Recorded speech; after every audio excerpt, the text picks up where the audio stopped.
Bonjour Jocelyn. Bonjour. Notre supporter numéro 1 de France. Tout d'abord, merci de me recevoir. Nous sommes actuellement à Düsseldorf, en Allemagne, à quelques heures du coup d'envoi entre la France et l'Autriche. Ton dernier gros match avec l'équipe de France remonte au 18 décembre 2022 en finale de la Coupe du Monde au Qatar. On a envie de savoir ce qui s'est passé depuis. Donc première question, depuis combien de temps tu suis les Bleus ? Je suis les Bleus depuis tout petit, mais dans les stades, ça a commencé à l'Euro 2016, un peu par hasard. Je vais aller avec un ami. Finalement, j'ai eu des places pour un autre match, et un autre, jusqu'à la finale où on perd. Mais après, ça nous a aidé à gagner en 2018. Donc voilà, ça a démarré là. On va oublier cet épisode avec le Portugal. On l'a tous oublié. Quelle était ta première compétition sportive ? Donc, mis à part le football, est-ce que c'était en 2016 Alors, ou franchement, d'autres ? avec les Bleus, c'était vraiment la première compétition officielle, c'était l'Euro 2016 pour l'Euro. Et ensuite, la Coupe du Monde en 2018. Et ça a démarré comme ça. Et puis depuis, j'ai continué et on soutient les Bleus. Alors, une question un peu difficile. Quelle a été ta meilleure Coupe du Monde ? Russie ou Qatar ? Au Qatar, c'est là où tu es dévoilé au grand public. On apprend à te connaître, mais on perd cette finale. Russie, on la gagne. Je dirais peut-être Russie, parce que Russie, c'est mon premier match de Coupe du Monde, c'était France-Argentine, avec la frappe de Pavard devant moi. Une ambiance extraordinaire, je me suis fait des amis. Et puis on gagne la Coupe du Monde. Et moi, j'étais parti là-bas en disant qu'on allait la gagner. Donc je pense que la Coupe du Monde en Russie, elle restera quand même spéciale. Vu qu'au bout, il y a la victoire. Puis c'est une très belle ambiance. Je pense que tout s'est très bien passé. Oui, en Russie comme au Qatar, c'est très bien passé. Mais après, voilà, en Russie, on a eu la victoire. C'est un petit plus qui fait la différence. Mais en termes d'émotion, en plus, il avait plu pour la finale de Russie. Est-ce qu'il y avait peut-être plus d'émotion au Qatar parce que on n'y croyait plus, on y croyait, on ne savait plus trop. Il y a eu plus d'ascenseur émotionnel peut-être pour celle de 2022. En 2022, c'était quand même assez particulier. La finale, on ne joue pas très très bien pour être honnête pendant 80 minutes. Et puis les 10 dernières minutes, c'est vraiment la folie. C'est vraiment les montagnes russes, comme on dit. Ouais, voilà. Et c'était fou. En termes d'émotion, c'était quand même très très fou. Être supporter, qu'est-ce que ça représente pour toi ? Ça représente du partage, de l'émotion, de la ferveur, des voyages. On se fait de nouveaux amis. Et on partage un petit peu sur le réseau aussi maintenant.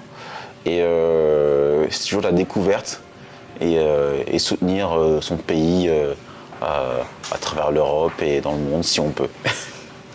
Cet Euro va se terminer le 14 juillet. Est-ce que tu seras également présent aux JO qui vont commencer quelques semaines plus tard ? Alors j'habite à Paris, c'est à Paris, donc normalement je devrais être sur place. Après, j'ai pas encore pris de billet pour les compétitions. J'attends de voir à la dernière minute ce que je vais pouvoir retrouver.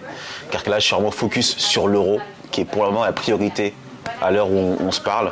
Mais oui, je vais suivre les Jeux Olympiques. Il y aura des épreuves ouvertes au public, je serai là, type marathon, vu que moi je cours aussi des marathons, donc c'est parfait, c'est gratuit. Quelques épreuves gratuites comme cela.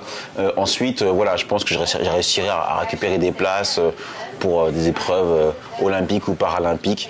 Donc je serai présent à Paris pour les JO. Donc, quelles sont les compétitions que tu peux éventuellement suivre, mis à part le marathon ? Alors, je pense la gym, football, gymnastique peut-être. J'espère athlétisme, j'aimerais bien. Judo si possible. Handball aussi. Donc on verra ce que je vais pouvoir trouver. Basket à Lille aussi. Donc on verra comment on pourra se débrouiller. Faudra voir où en sont les finances après l'Euro. Voilà, surtout si la France va loin, les finances risquent bien sûr d'en pâtir. Est-ce que tu t'intéresses justement à d'autres sports à part le marathon ? Parce que je sais que ouais, il y a la course à pied, et puis j'aime aussi le basket, le handball, le foot on sait très bien, le tennis aussi. Voilà, j'ai fait un peu de Roland Garros aussi. Donc je touche un petit peu à tout, dans la pratique sportive aussi. Je fais aussi un peu de boxe, du vélo un petit peu. Donc voilà, ça touche un petit peu à tout. Je suis pas expert en tout, mais on sait être pluridisciplinaire, disons. Donc là, on te voit avec le nouveau maillot des Bleus. Il existe aussi pour les féminines, mais sans les étoiles. Est-ce que tu suis également cette équipe de France féminine? Oui, je la suis assez régulièrement. Récemment, j'ai assisté à la victoire.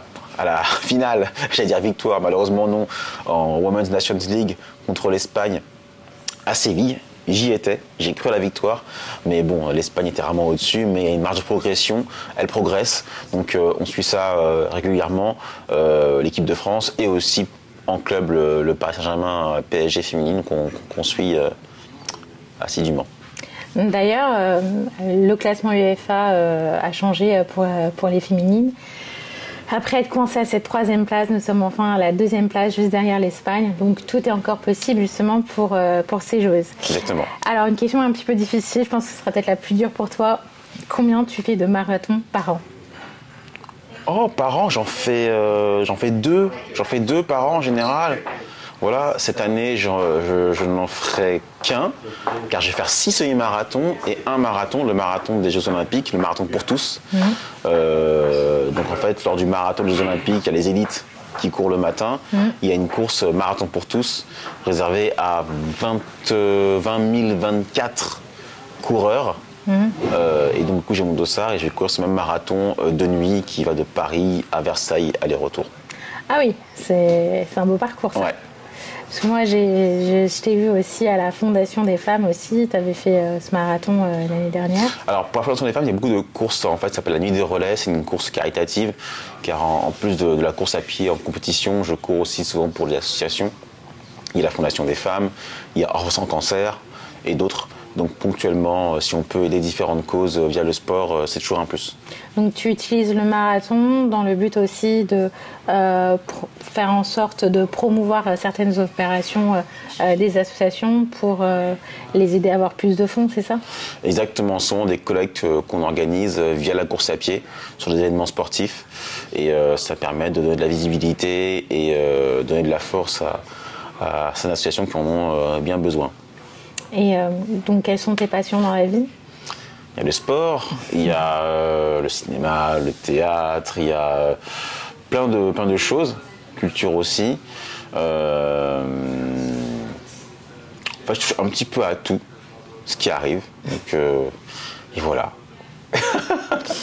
Et quelles ont été tes différences majeures dans ton style de vie entre l'avant et l'après Qatar 2022? Alors la visibilité, dans mon style de vie au quotidien, ça n'a pas changé grand chose. Après, ça fait bizarre d'avoir une telle visibilité. Je pensais que ça allait durer 2-3 mois, ça a un petit peu duré.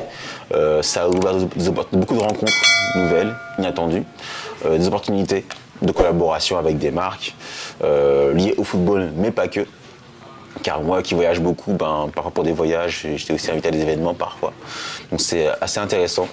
Non, ça m'a ouvert des portes. Là, on est dans ce bel hôtel qui, voilà, ils m'ont aussi invité, voilà, je le dis, pour l'Euro, pour le 3 jours, pour ce match-là. Donc ça m'a ouvert des opportunités qui me semblaient vraiment impossibles à avoir auparavant. Voilà, tant que ça dure, j'en profite. Et puis on verra ce que ça donne. Je te remercie d'avoir répondu à mes questions. Un mot à dire aux supporters juste avant cette rencontre France-Autriche. Quels sont tes pronos? Moi, j'espère une victoire de la France assez large, 3-0 minimum, je l'espère.